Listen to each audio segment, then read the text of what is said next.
Hello friends, I'm Saranya. இன்னைக்கு நம்ம பார்க்க போகிறது 8th standard maths NCERT syllabus chapter 4 exercise 4.2ல third sum பார்க்க போகிறோம்.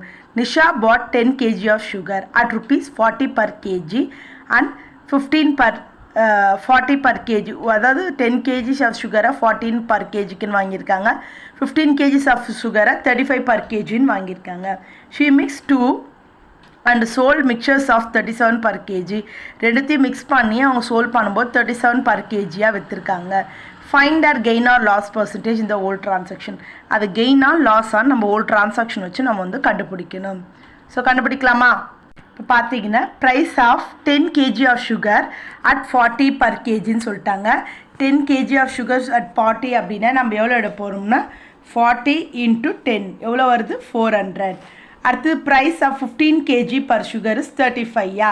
அப்போ 35 × 15 போட போகிறோம். போட்டால் 525 வருது. நீங்கள் மல்டிப்ளை பண்ணிப்பீங்க, அதனால நான் அப்படியே டேரெக்டாக போட்டுட்டேன். இப்போ total price of both the வெரைட்டின்னு பார்த்தீங்கன்னா ஒன்று 400, இன்னொன்று 525. ரெண்டுத்தையும் ஆட் பண்ண நம்மளுக்கு எவ்வளோ வருதுன்னா 925 வருது. எவ்வளோ வருது 925. நெக்ஸ்ட்டு பார்த்தீங்கன்னா the price of 25 kg of sugar is 37 per kgன்னு சொல்லிட்டாங்க. அப்போது 37 × 25 போடணும். போட்டால் எவ்வளோ வருது 925.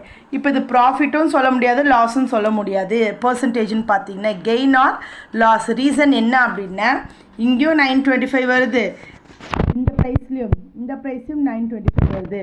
So 925 - 925 cost price 925 × 100. So solve பண்ணால் மொத்தமாக நமக்கு என்ன தான் வரும் 0 × any value 0. Therefore it's B neither gain or nor loss அப்படின்னு இந்த ஸ்டேட்மெண்ட் எழுதி கம்ப்ளீட் பண்ணிடலாம். கிளியர்? தேங்க்யூ.